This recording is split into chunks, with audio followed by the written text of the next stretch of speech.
Ladies and gentlemen, welcome back to Ball Watching. We have got teed up for you all the most funnest preview of the year, Justin, and a ton of news to come with it. It's going to be a packed episode, chocked full of some good content for you all. So make sure you hit that like button if you're watching us on YouTube. Leave us a comment down below, or if you're listening on any podcast form, Apple, Spotify, Amazon, don't care.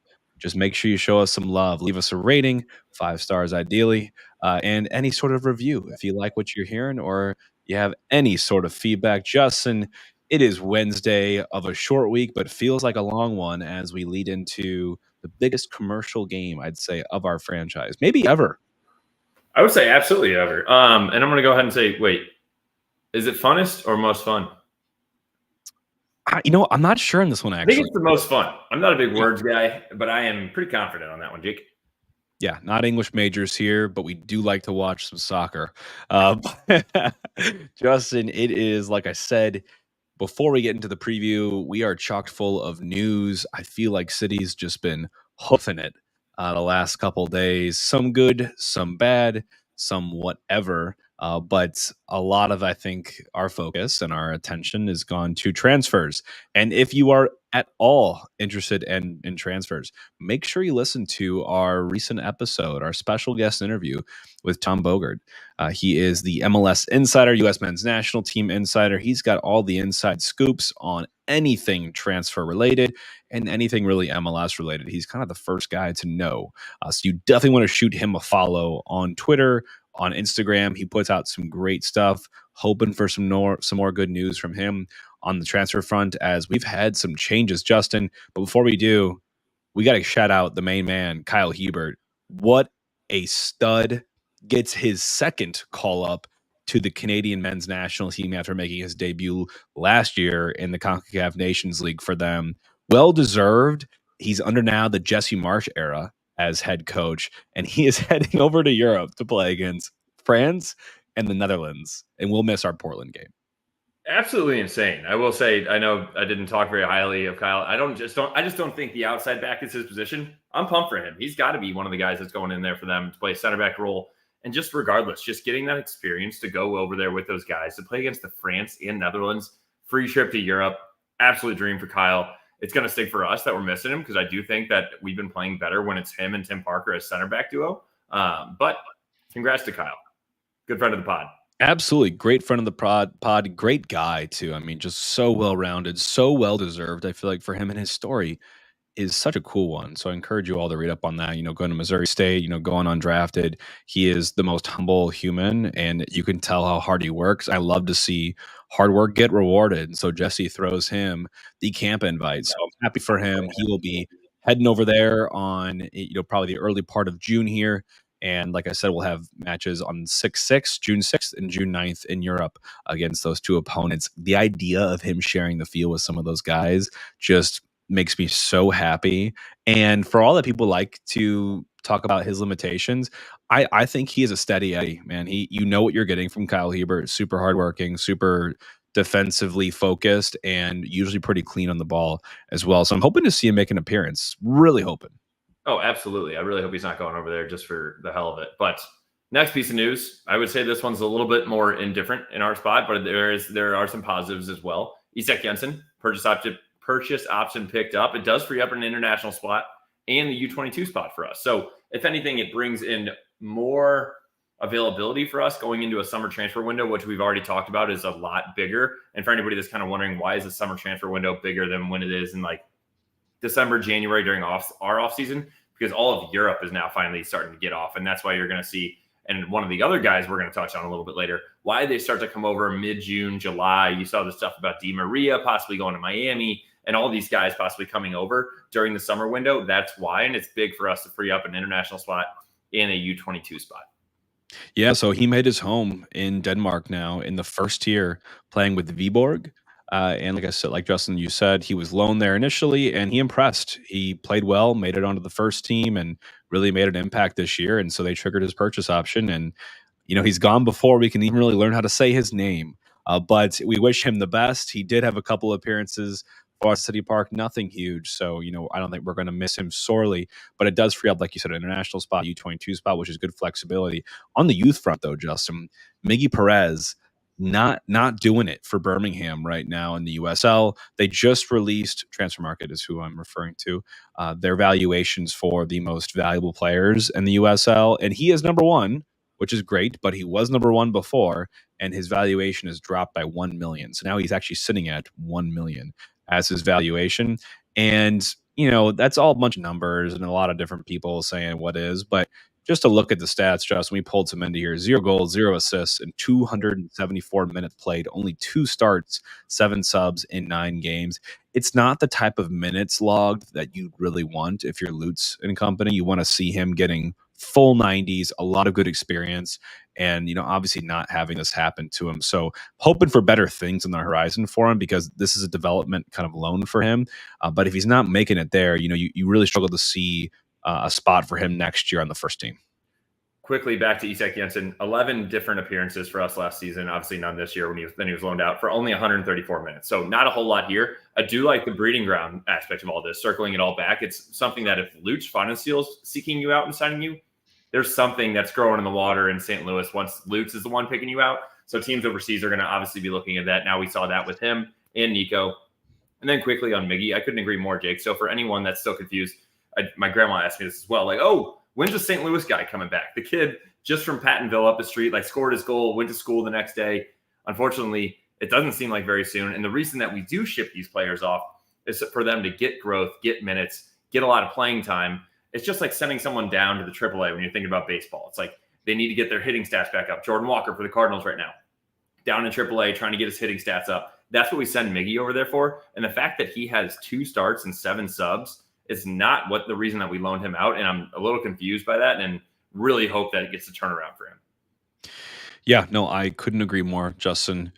Before we get into the most exciting thing, I think, of the news, I do have to mention something that just devastated me yesterday in the reading. But Tomas Ostrak, my dude, and one that I really think was finding his footing in this team this season and carving out a role, regardless of where that was, if it was preferred position or not, we will be without him for the rest of the season. He suffered an ankle injury in practice on Friday leading up to last match, and it's just unfortunate. It's probably a fluke injury. We know it's something happened with his ankle tendon. He'll need surgery, and he's gone for the season. It devastated me, man. For that guy to work so hard, to be so flexible, and frankly, playing out of position, not where he wants to be, but giving meaningful minutes and just putting his heart out there. You could tell how much he wanted it, and he's still a young guy, but that's a pretty forgettable first couple of years here in St. Louis for him, given how last year ended up transpiring and this year now with the injury. God, man, I'm really, really bummed for him. No, that one really hurts. I would say 12 games played, 8 starts, 691 minutes for us, and I would say that's a pretty consistent player. And not only, like you said, Jake, I think he's one of those guys that we were talking about it maybe a couple episodes ago. A great utility guy. He's a guy that is going in there and working his butt off, regardless of where you put him and where he's going. Last year, he played in 30 different games for us, starting 13 of them. Was on pace to do way better for that this year. He already has more than half the minutes he has last year for half the season. And he was really, like you said, starting to get his footing. He was one of those guys that even I think could have played right next to Twicker. Or, sorry, Toyer. I'm learning all that still. But that's one of the guys that I just feel like he could have played next to Durkin, could have played next to Leuven and Blum, or he put him on the wing, or he playing underneath of Klaus. And that's a guy that we just can't find consistently. And it really stinks that his season's over already so soon. Yeah, I'm bummed, man. It's really hard to move past it. I'm going to have to because of this. But the bright side of that injury, obviously, is that there is a mechanism in the MLS budget and rules where, you can put him on the season-ending injury list where we could sign a replacement for him up to his level in salary. Don't forget, he's one of the highest paid players at the club, definitely a top 5 guys. So that could go out and get a nice player. But the club is still responsible for paying both him and the new player. It's just the new player's salary that will end up on the books, technically, according to MLS. And we also get an international spot as well through that mechanism because he is international. So will we? I don't know. Personally, I think he is someone you probably do have to replace given how many minutes he's logged this season. And meaningful minutes. Like I said before, minutes where I was pretty happy with a lot of his performances, borderline man of the match performances for a couple of them. So we'll see. But we have gone out and finally, Justin, replaced Nico Gioacchini and Cedric Teuchert. He is the German striker. The Say German it with us. Toy hurts. Toy Story hurts. Toy hurts. That's what we're going to get stuck in our heads. How many mishaps before we get this finally right? But I mean, how many times have you and I have been talking about it and it's like, Toy hurts, Toy hurt. There you go. We signed him. He was obviously he's a striker over in Germany playing with Hannover 96. But in everything that we put out from an announcement perspective, we listed him as a midfielder. We signed him through 2026 June, which you all probably think is interesting because that's midway through our season. But that kind of gives him basically a 2-year deal plus a club option for the back half of 2026 to finish it out with us. I'd be shocked if that wasn't triggered. But here's a couple of interesting things I want to talk about, Justin, as we get through it. They listed him as a midfielder, like I said, in all these announcements. And I think that's really intentional. It's also kind of weird they're being so transparent about that. Like, why would you show your hand to everyone else? But I guess they're going to figure it out one way or another. I would expect to line up, just behind or to the right or left of Klaus, but have the freedom to really come centrally. So I think he's going to be a guy that we lean on for some creation, some spark, but also a lot of lethal goal scoring. His stats, when you look at him against attacking mids and wingers, which that's how we're going to rate him right now because we're not treating him. We didn't list him as a striker, so let's go ahead and just call it what it is. He's in the 95th-ish percentile across most attacking stats, being non-penalty goals, non-penalty XG, shots total, and non-penalty XG plus X assisted goals as well. So expected assisted goals. He's also one to, get a lot of good touches in the ball and be able to progress as well. And you look at him against striking counterparts. So he has a little bit of everything in his locker. He's not a Nico replacement in terms of pressing. Remember how rabid Nico used to be? Like his defensive numbers aren't the same. So I don't want people to think we're going to get like the same player, but you're going to get a lot of the same output that I think we've been sorely missing since Nico left. Yeah, I will say, Jake, I don't really know how much I'm reading into. I feel like a lot of our fans are reading into like him being listed as a midfielder. And I saw a couple of tweets that are like, but he's a striker. So like, I mean, does it really matter? It's not like you can only sign a certain number of strikers, certain number of midfielders. Like I understand that's probably where he's going to play. In my opinion, I think that he'll be best where Nico used to be, just right underneath of Joao Klaus. And I think where you can play off of him and put Sam in behind. I do think that this can be a guy that can make immediate impact for us. Defining immediate real quick. He will not be eligible to play until July 18th versus Portland. But I do think he can make an immediate impact for us. And he can be a guy that literally can just slide right in and be that new connection. When you look at it, we've been rumored to sign him now for months. And he was in the Bundesliga since 2016 with FC Nuremberg, which is who he actually played with Leuven while he was there in German youth national team with Leuven. Schalke, Union Berlin, before going to Hanover. Hanover is currently in the second division of the Bundesliga, but he had 11 goals and 1 assist in 27 appearances so far. And I just think he's a playmaker. I think he's a guy that will relieve the pressure that Klaus is feeling right now of scoring goals. Hopefully that'll also relieve pressure of Sam. So when Sam's in there, he doesn't feel like he needs to just be head down and shoot the ball. Like this guy is going to draw attention and draw defenders to him to hopefully then either dummy or slip Klaus and anybody else in behind. A couple more things to note there, Justin. He is not a DP. He comes in as a targeted allocation money transfer for us. So what that means, we didn't pay a transfer fee for him. He's a free agent, or he will be a free agent. So that contract will begin in July. But we got him for no transfer fee. He will be making above the max salary, but we're buying him down using target allocation money. But he's making some good dough. Anywhere between basically 1.4, I believe, million and about 163,000. So probably somewhere in the middle there.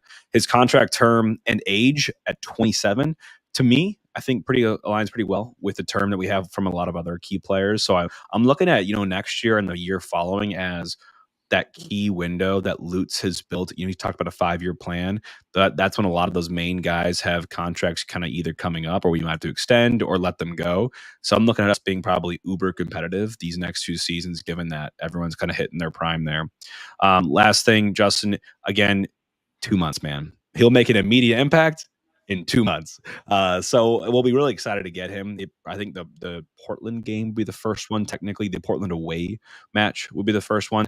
I'm more thinking he probably will get his debut during Leagues Cup as a ploy to get more fans there.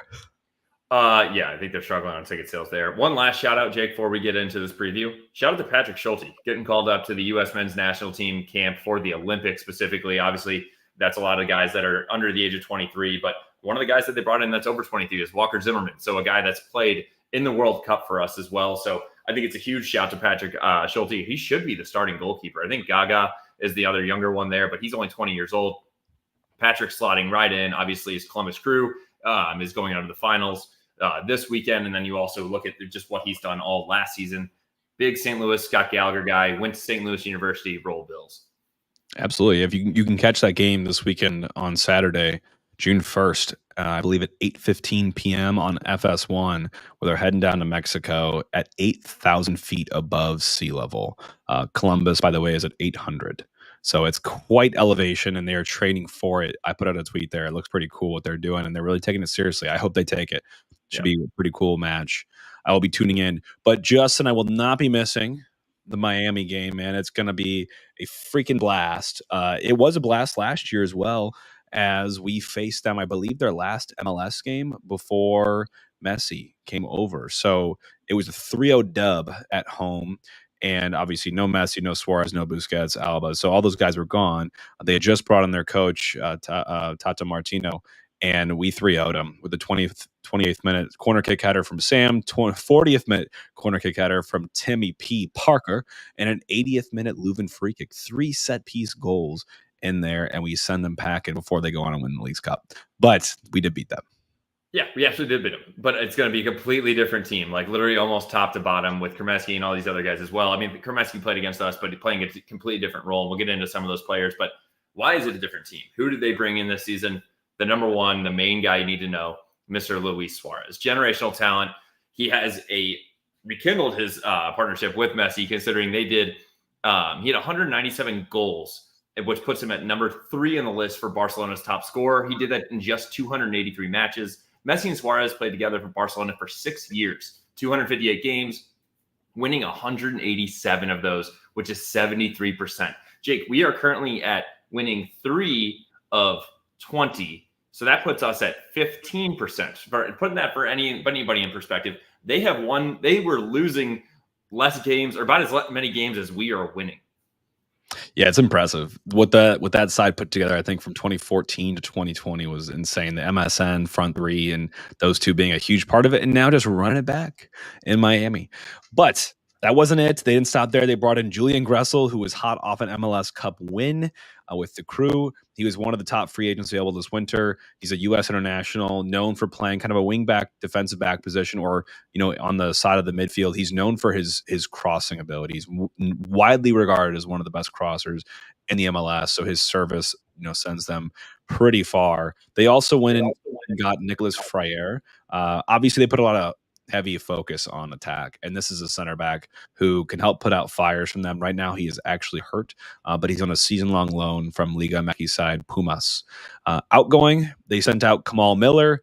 3 months after signing a long-term contract extension, they said peace. They sent him to Portland Timbers in return for some allocation money to help fund some additional deals for them. They also said peace to Josef Martinez, who obviously we all know is still a pretty strong MLS striker, having made a lot of his fame with Atlanta. And he's now scored, the 9th most goals in MLS history. And they said bye to DeAndre Yedlin as well. And like one of the most specific GAM allocation deals ever. I think it was like 173.987.77, just to get them perfectly in compliance. That was a late one they made. Yeah, that literally happened 3 games into the regular season. DeAndre Yedlin was their captain before Messi arrived too. Like there was a funny picture that went around, like Yedlin's yelling at the team in a circle and Messi just kind of like staring. They're like, yep, that was the moment where Messi said, no, he's getting out of here. I'm taking over this team. But ever since, what had they been doing this season? Their record is extremely impressive. 10-2-4 win-loss draw, first in the East and in the MLS with 34 points. They're unbeaten in their last 8 games, 7-0-1. Last regular season loss was a 4-0 loss versus the Rebels on March 23rd. What does a team like this do into the Rebels? 4-0. Messi didn't play. Their only other loss of the season, a 3-2 loss for Montreal. What is this team losing against Montreal for in the season? Messi didn't play. I will say right now they are currently on, it's the 52nd minute against Atlanta, and they are losing 1-0. 44th minute goal for Atlanta. And it was the full squad that's playing. Messi is playing this time. So we'll see if they actually end up losing this one. Yeah, this is good news, I think, for City fans. I mean, they put out a full strength 11 against Atlanta here. So they're not going to be rested coming into here. But, we've played with more rest on our teams before, and I don't think it's really helped us out necessarily. So we will see what happens in that match. Obviously, the man, the myth, the legend, the GOAT of the sport, Lionel Messi, 36 years old now. A lot of people would think that he's tending to show signs of wear and tear. I'm not seeing it. Like, sometimes he doesn't play, but when he does play, he is the most electric player in the league on the pitch. Wherever you look, he's going to go to Argentina's Copa America camp, probably give the U.S. a spanking if they can get that far like they did last time. But he, at the height of his career, the man was worth $180 million, which that was in 2018. If that's like a now inflation, I don't even want to know. Probably like 500 mil plus.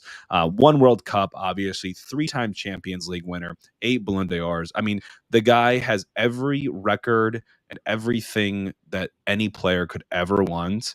And he seems to be a pretty humble and really cool guy as well. So what he's doing and what he will do for the future of this league, I think single-handedly will alter our trajectory. And I do not want to underemphasize that. Him coming here will grow this sport momentously. And I think he will be one of the champions for us as we get to host the World Cup in a couple years here. It's been absolutely insane for him. So 10th most in XG in MLS, most assists in the MLS with 12, third most in goals, which makes him the highest with goals plus assists in the MLS with 22.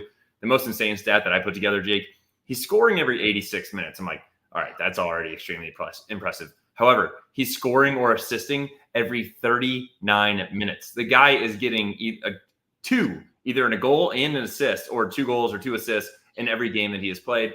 Next best for anyone in the entire MLS with 10 plus goals and assists, Suarez. And he's doing it every 61 minutes. These guys, the tandem up top is just absolutely insane. The one little fun tidbit that I found, at least on the MLS's website, so take it with a grain of salt, Joao was the 5th most XG in MLS with 7.35. That's higher than Messi. Messi's XG is 6.73, but all that has to say, the whole XG thing, it just shows you how good at finishing Messi is. He still has 10 goals with that same amount of, or with 0.5 less XG than Joao Klaus, who has 3 goals? Yeah. And you bring a good point. We talked about this before, but Pete Wood on the Arsenal Opinion podcast, and Pete works for the club as well, talks about, players that are just XG monsters, like guys that just don't make sense. Like XG doesn't matter to them because they'll put whatever comes in front of them into the goal. And those are 2 guys that just make money. They just print money off of goal production versus expectations. So those 2, 36 and 37 respectively, but still absolutely pounding it in this league. Fact check myself. Joao has 5 goals now. I need to give him props for that one game he had 2. Next guy we already mentioned, Luis Suarez, 39-year-old Uruguayan. They mentioned it. I think it was Taylor Twellman on this game that he might be getting called up to Copa America as well. So they could be without Messi and Suarez for like 6 weeks, which I think they've already built a pretty good cushion to be able to make the playoffs. We'll see how that goes. At the height of his career, he was worth $90 million. Barca paid $82 million to Liverpool in 2014 for him. He has 11 goals this season, tied for second most in MLS. He has 5 assists in 15 games played, 13 starts, third most XG in MLS, tied for the second most in goals with 11. We talked about that. He has the best shot percentage in the MLS with 76%. That's 25 of his 33 shots are hitting the target. I'm pretty sure Joao Klaus is somewhere in like the 30s. Yeah. And then not even close when you look at the next guy, Navarro for the Rapids. He has just over 50% with having over 30 shots. Like the way Suarez is able to get by guys and still get the ball on net and rip it is absolutely absurd. Yeah, he is. And he's been known to be a villain in a lot of stories around soccer, known for his infamous intentional handball in the 2010 World Cup quarterfinals to take a semifinal spot from Ghana, the biting incident most recently in 2014, but there have been others.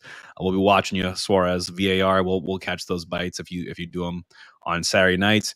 And finally, to round up the three, it's tough, but like we have like 16 pages of notes on Messi and Suarez, but Busquets get 3 lines. But I mean, he's a stud in himself. But you compare him to two just legends of the game, and 35-year-old, obviously Spanish international. He's a midfield maestro, just moves the ball, back and forth, side to side. He's always there to connect the passes. He has number 2 most passes in the MLS besides Ricky Puig. So you know how important he is to this team and just kind of making them tick. Guys we didn't mention that are also very important to this team. Obviously, Jordi Alba, a teammate of all 3 of those guys we just mentioned in Barcelona from 2014 to 2020. Benjamin Kramaski, an American central midfielder, a young youth product, 19 years old. He started this season injured, but he's getting back into form with them. And I just love the idea of him being in a locker room, in a training environment with those types of pros. You just know that you're getting groomed to be a really solid professional and challenge yourself. And Robert Taylor, no one even had heard of Robert Taylor before he became a teammate of Messi and what is he now? I mean, he's got 3 goals, 3 assists, and 13 games played this season. I mean, before Messi, like I said, he was nothing, but Messi is making this team tick. And they've got a lot of injuries they're dealing with as well, with Diego Gomez, Facundo Farias, Ian Frey, Nicholas Fryer, who I already mentioned as an incoming this past season. So they're missing a lot of guys too, but they have depth. That's the difference this season. That's why they could go far, is I think they have enough guys to go out and win a game in Vancouver like they did this past weekend and not have any of their 3 stars play. And there's 2 main reasons why this team has so much depth. One, David Beckham, being able to sign those guys, and all he has to say, like I remember a couple years ago, they're like, "Oh, when you got the club, like how are you going to convince people to come to the MLS?" He goes, "All I have to say is want to come to Miami," and that's why a lot of these guys are coming. However, they're not going to come and just play for nobody. So looking at their head coach, Tata Martino, he's the head coach that's middle of last season. He coached at an international level for Paraguay, Argentina, and Mexico. Argentina, there's your key one, and at a club level for the New Boys, Barcelona, and Atlanta United. His style is usually a 4-3-3, and I would say the main style of this entire team is, and you can watch these games, it's pretty fun to watch. Messi just kind of floats around, and it's how he's always been.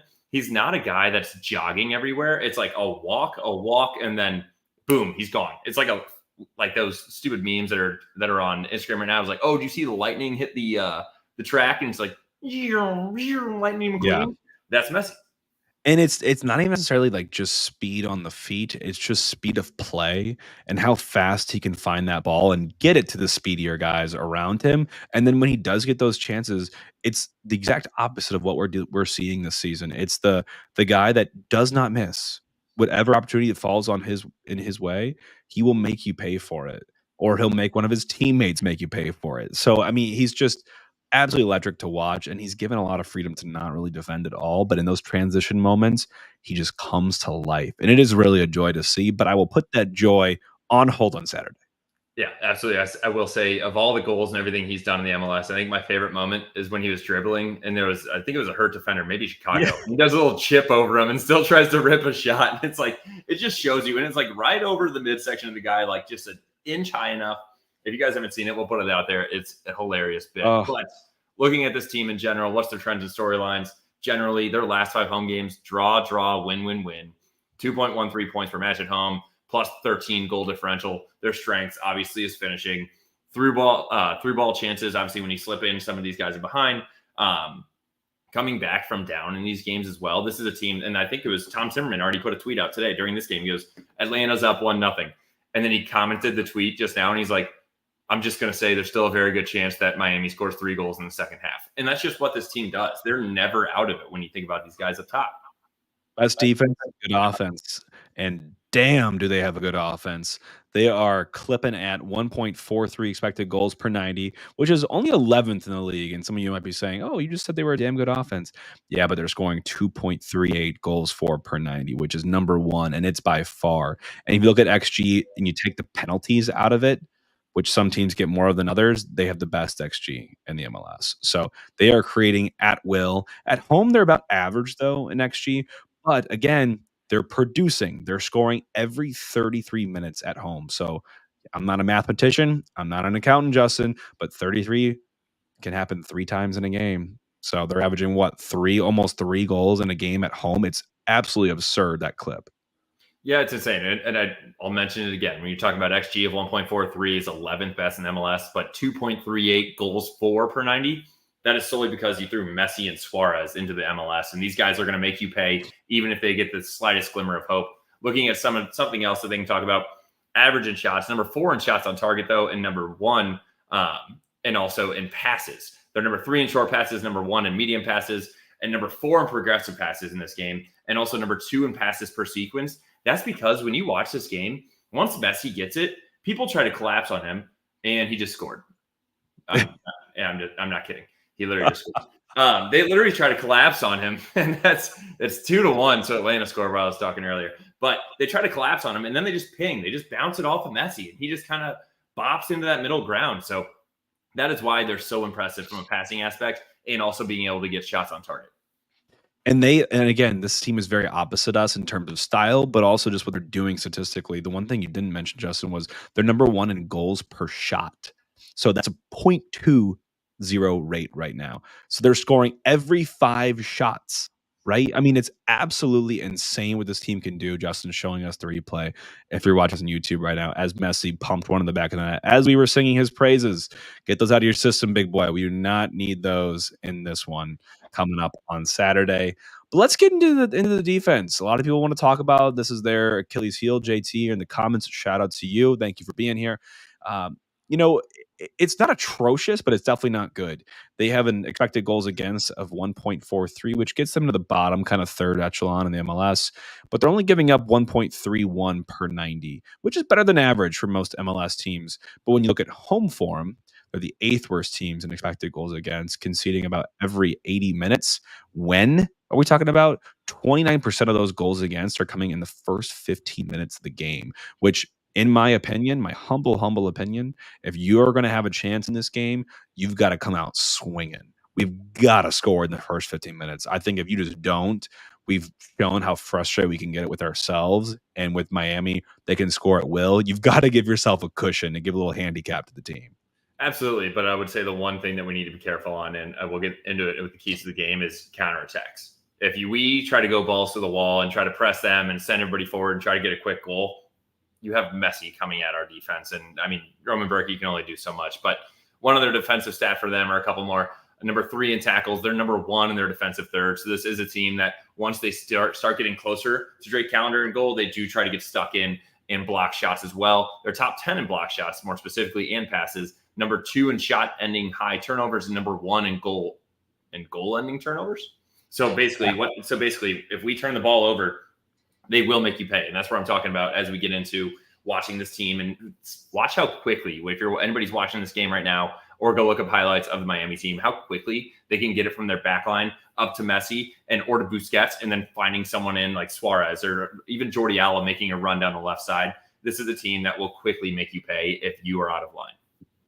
In many ways, this is about as bad a matchup as we can get, just to be totally frank, because this team, like I said, just manufactures on the transition and on the counters. So getting into the keys to the game, we didn't mention Drake Callender. He is their goalkeeper. Had a great season last season, was widely regarded as one of the top goalkeepers in the league, but having a little bit of a coming down season, but he's still performing relatively well for them. And he does face a decent amount of action given their defense. But if I'm Carnell and I'm looking at this team and how we can go about what we need to limit here, obviously, one, Berkey's brought it up in post-game press conferences. There's got to be a Messi cam. And I don't care if it's Tim Parker or Nilsson or whoever. I'm not even saying Manmark, but someone's got to have an eye on him at all times. Every waking second that he is in the field, someone's watching him. I know he kind of meanders when they're playing defense. That does not give you an excuse. You got to know where he is at all times. When that ball gets sprayed his way, body on. If he's going to turn around, he's going to make you look stupid, just bring him down. It's not worth it for us to give up those types of goals with the star power that they have.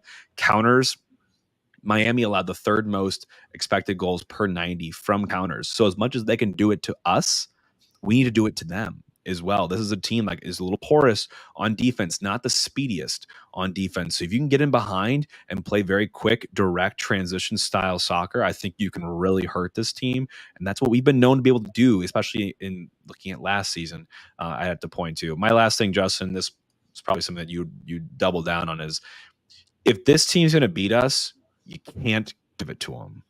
you have to make them come out and beat you. I don't want to see cheap giveaways, mistaken possession or nervous Nellies out there. I want to see guys that are confident. We know what we're doing. We have a game plan and we don't give them anything. So no cheap giveaways, especially in dangerous areas. Because like we said, this team is relentless. They will absolutely score if we give them anything remotely good. Yeah, I'll kind of add on to that. I feel like we haven't even talked about it. Please, I hope our team and no one else forgets how good at free kicks Messi is. Cheap giveaways, cheap fouls around the box. And this doesn't just mean shots on goal. This means you can put the ball on a platter anywhere within 40 yards. Do not have any dumb fouls. I feel like we did well in the Cincinnati game, at least from that standpoint. That's something that we should really try to own in this game. My one key goal to the game, though, Jake, it's going to be kind of a punny one or a play on words. I don't want a single ball watching goal. I don't want any goal where Messi has the ball and our defenders just start drooling like, oh my God, it's Lionel Messi with the ball. And then they slip into Suarez. I don't want anyone where we are literally everybody is watching Messi or anybody, even Busquets or anybody, and Messi slips in behind. No ball watching goals in this game. My goal, and this isn't going to be statistic, but my goal is if we're going to have any chance of winning this game, everything that we just said obviously needs to happen. But what we didn't mention, Roman Burki. He needs to have a Tim Howard-esque U.S. versus Belgium round of 16 game from the 2014 World Cup. It's just got to happen. We didn't qualify in 2018. I almost said 2018. I'm like, I forgot we didn't qualify. So he needs to be our man of the match. It needs to be a Roman Burki game for us to have a snowball's chance in hell at winning this game, because they're going to have chances. It's just going to happen. And he's the type of goalie that can keep you in this game and keep these guys motivated and knowing what is expected of each and every one of them, whether that's in direction or by yelling or whatever that is. This guy will keep this team in line. And I think that's my goal is Roman Burki, man of the match, not because I want him to be, but because I think he has to be. You put the bat signal on, it's Roman Burki. Yeah, we'll talk about when we get to best. There's not a whole lot up right now, solely because Miami's currently playing, but it'll be up tonight. But I might take a Roman Burki saves if that even is like some kind of a prop. Probably like over 4.5 or something. We're going to need it. Yep. I agree, Justin. Well, let's get into the starting 11, our Hoffman brothers starting 11. These guys, man, I'm telling you, they continue to impress me time and time again. One thing I mentioned when I had my tune-up, Justin, was around how professional and respectful I feel like these guys were. They obviously shot me the text, showed me the profile of Carter, who was coming to my home to do some of the work. And these guys roll up, they get the car parked, not blocking or double parking anywhere. They put the cones out. They'd be super respectful. They get inside and they put the booties on. I'm like, oh, you guys are absolutely doing it for me.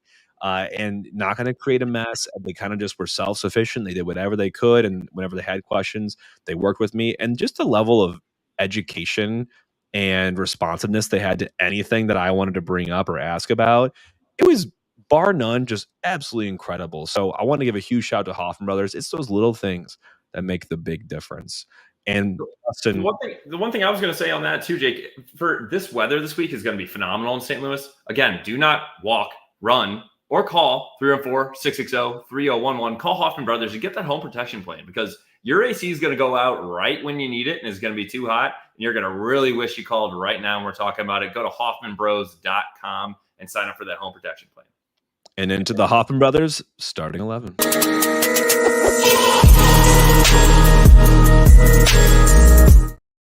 We talked about going balls to the wall in this one, Justin. I went a little bit more modest in what I put down for R11, but I think the back line for me actually remains the same from last game. And you're not going to like it because I'm bringing Hebert back to the left side.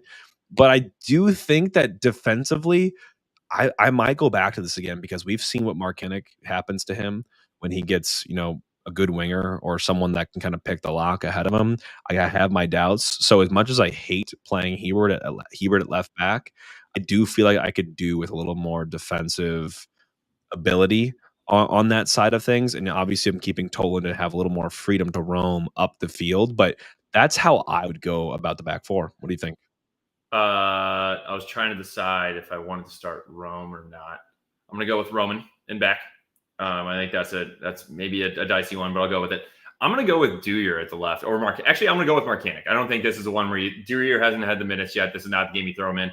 I just don't think that Hebert does well. I already talked about it in ISO, and that's not his position to be a non-center back. So, and I think if you're going to go up against Messi and Suarez, I don't want Hebert getting isolated out there. So I'll agree with you though on Nilsson, Parker, Totland, and then in front of them, I agree with you here as well.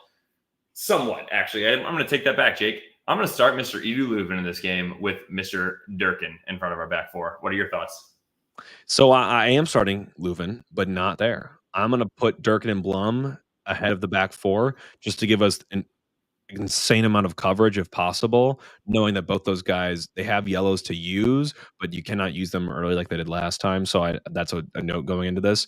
And because Leuven doesn't fit into those two, and I think they need to start, I'm putting Celio and Alm on the wings, and I'm sticking Leuven in the 10 for this game. Obviously, haven't gotten it from Endy these last couple games, and maybe he gets deployed out in a wing because I haven't really seen it necessarily from Celio or Alm either. So none of those guys have plot armor in this game, in my opinion. But I think you've got to give Leuven a run out 60 minutes anywhere in that midfield. I am cool with just get him into the game. But I think in this game specifically, where you're going to need that creative spark because you're going to get those 1 or 2 chances in this game to make it count. I think he's the guy that will be the assister on those. Jake, I think you forgot something though. The only reason that I was going to start Endy, he played for Inter Miami. Ooh, came over from them. So I do like your thought process though, especially with the Durkin and Blum. You just have those two staring at Messi, and then it leaves if you have Leuven up top, they can give him a little more freedom. So actually, I'm going to go Celio, Leuven, Indy, yeah. Klaus. I like that. I'll go back with you. I'll keep also in the back four, and then we'll keep Durkin and Blum in front of them, and we'll go Celio on the left, Leuven in the middle, Indy on the right. So we have the cut-ins, and then we'll have Klaus up top. The only thing, and this is my prediction of what Harnell is going to do. That was what I wish he would do is take Alm out and throw a dinner in and say, have fun with Jordi Alba. I mean, just run him out of the game. I mean, one of those runs is going to work, right? Like, because Alba, as good as he is, as technically sound as he is, he does not have that pace anymore. And he will definitely win a lot of those battles just by technique and prowess and being who he is. But Sam's going to just raw battle him, and he'll get one of those. You know he will. And him running at speed against that back line has got to send shivers down that spine. So that's my one, like, kind of X factor I wished Carnell kind of had the cojones to do. And Jake, I will say, we have a good comment in here. Durkin's out with a yellow card accumulation. False. That is one thing that I should have been keeping track on for us, but a little bit. He had 5 straight. He just got one last game, but he had 5 straight games prior to, so he gets out on good behavior for this game. That is a rule. We'll bring it back. So anybody, if you get 5 yellow cards in the MLS throughout the season, it is typically a suspension. However, if you get 5 straight games without a yellow card, that will reduce it by 1. If you go look at like the MLS site, they do not keep track of that. You just got to go to his match log and see. And so in the last game, he got a yellow, but he had 5 straight games prior to where he did not have a yellow card. So he gets automatically reduced down to 1. So he is back to 4. That's impressive, Justin. I'm verifying right now. You are correct. So if he gets a yellow in this game, he is suspended then. Yes. Yeah. Very likely this man is not going to go another 5 straight games with the position he plays. And I think that's completely fine in my opinion. He's probably going to get another one, but we are going to have to keep an eye on that for him and a couple of the other guys going forward. I'm just going to call it now. I think he's definitely getting suspended. I mean, if there's a game to do it, you might as well do it here. Get that yellow against Messi. Tell your kids about it. Yeah, and don't do it against Suarez because they'll probably bite you. So obviously, like you said, Jeff, the lines aren't out right now. You know, DraftKings and other sites are kind of stupid when the other team is playing before our game. Unless you have lines for us, Justin. Do you have live lines? I do, and they're actually updated now still. So ESPN Bet is another site that I would say you can trust. Right now, DraftKings does not have it. Our money line is plus 650. Miami is minus 270, and the draw is plus 425. I'm putting the mortgage on City money line. That will be a rich man. You will not see me on the podcast again. Dude, I will say if you do the double chance for us to tie or win is plus 190. I don't think that's worth it. I think I'd rather, just math wise, big math guy. If you threw $10 on money line, that's $65. You put $10 in the draw, it's $42. You're making out more than plus 190. Don't do the double chance this time. Take them both individually if you're going to do it. Look at that. That's just the type of insight that we get out of Justin Graham here on the show. So predictions, actually, we kind of glossed over. I like your 2-2 draw there, Justin. I really I think that's a best case for me, and who knows what this team can do. So, I'm actually gonna ride with you on the 2-2 draw. There'll absolutely be goals, and it'll absolutely be nerve-wracking, and it probably should be more of like a 6-6 type game, hopefully. But I think we could defensively hopefully just set up to, stomach some of that and have Berkey stand on his head. But bets wise, Justin, you gave us some of them. I'm betting goals in this game, so I'm probably taking whatever the over line is set at. So it sounds like 3.5. Is that what you got? Yep. Yeah. So the over 3.5 is plus 120. The under is minus 160. So I might be tempted in this case then to take a goal off of that and do a both teams to score plus the over 2.5 and see if that gets me to like near even money odds. It gets you to minus 106 currently. Yeah, I'm gonna take that. That is my hammer. Both teams to score and the over 2.5. I think we're gonna get on the board in this game because you just have to have a chance, and it's definitely gonna go over 3 goals. Yep, my specific bet that I'm going with this one is City +2. So us not to lose by 3. If we lose by 2, you still get your money back minus 120. I think there's a chance that we can tie and or win this game. I would say more unlikely to win. And the reason that we're probably we talked about this, it seemed like we were talking Miami up this entire show. Miami is currently down 3-1 in the 77th minute. Messi's getting water with Jordi Alba and Busquets. These guys are all staying on the field.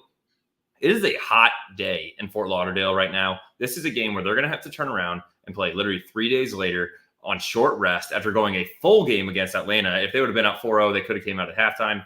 This is a game where I could see that they have more tired legs. I'm not going to lie, Jake. I really hope Messi plays. It looked like Suarez might have been limping earlier, but yes, for City's sake, if Messi doesn't play, much better chance to win. But God, I would love to see him play against these guys. You don't want to play against the hamstrung team. We don't play against the real guys, and I'm hoping that we get to see at least 2 of 3 of them, and one of them has to be Messi. I mean, you just want to have that memory. So I want to see it. Only questions I saw in here, Justin. Tyler was a little bit late to the show. Said, "How you guys doing?" Obviously, we are doing phenomenally, Tyler. We're going to run in to a huge fixture. Then you had a question too on our thoughts on the pickup potentially of Jake Girdwood Reich and where he would fit into the system. So for anyone that missed this, we're kind of being linked, it sounds like, with 2 center backs right now. Papadopoulos from Dortmund's 2 team made a couple appearances for the first team this year. And he's a little bit older. I think he's about 25. And then Jake Girdwood Reich, who is an Australian and plays in Australia right now, apparently has been linked with us as well. So first of all, age profile, I like Jake, and I like his name. That's freaking sick. And he apparently is coming out of an experience where he was a central defensive midfielder by trade, but out of necessity with his club team to get minutes, they threw him at center back. I love that, by the way. Also, I think he's 19 or 20.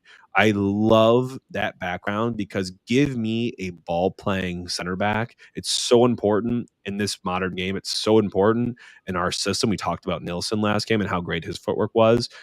We're investing a little bit in these younger center backs, like Winslow, obviously getting some great minutes at City too. I think we're kind of going to slowly see the introduction of these younger center backs. Obviously, we go out and get him. We'll get one, I would imagine, at least of the 2 that we're being linked with. And I think we slowly kind of groom them to take and fill the shoes of our, I would say, getting on the upper end of the prime career years with Parker and Nilsson over the next probably 1 or 2 seasons. Yeah, and Tyler just put it in here. He did just turn 20 recently. I will say, for anybody that's like, we need strikers, we just signed Toy Hurt.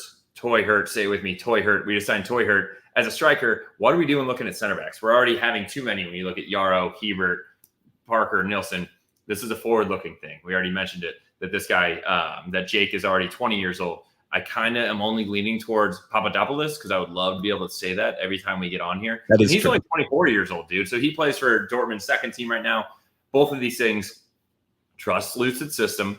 This is not one of those like, oh, we need this in immediate. I do think the Toy Hurt is a move that we need immediately. These are center backs that when you look at this, Tim Parker was already he was a little bit on borrowed time. Every podcast we hopped on before we started the season was like, why'd you guys pick up Tim Parker? He's like a veteran that's like extremely slow. Been absolutely killing it for us. But he is going to, unfortunately, retire or get off the train here in a couple of years. So you got to start looking forward. And I think both these guys are good for Lutz to be looking around all the way down in Australia and back in his home country of Germany. I would agree. Yeah, so we'll see. We'll be monitoring those. Obviously, the window for summer is opening here soon. A lot of teams are starting to look at their roster build, especially over in Europe. So, Lutz will be very active on those things. I'm sure he's got his draft board, but obviously not a draft, it's a transfer board, and he's got his targets picked out, and we have no idea who some of these guys are yet, but we will very, very soon. So keep an eye on all of that, you City fans. We will definitely do the same and try to synthesize it, summarize it all for you. But that was the preview for City versus Inter Miami, plus all the news we covered in the very beginning here.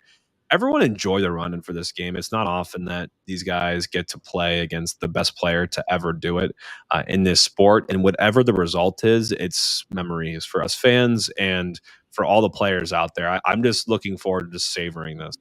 And it seems like there's a good contingency of people getting down to the game. If you can't get to the game, get to the pitch. It's a 6:30 start. Beautiful weekend in St. Louis. Get to the pitch. Get some frozen Irish coffees. I'll be there trying to enjoy it as well. And then also, Jake, we haven't mentioned it in this episode more specifically, go drink some soul juice. I just chugged one after I got on here after going for a nice run outside. Go to Schnucks, Deerberg, Straub's, anywhere you get your local groceries, Sam's Club. You can go to Mobile on the Run as well. They're in there. When you walk into the Mobile on the Run, it's like that little thing where the sandwiches are, where all the fresh stuff is. Grab a Soli juice.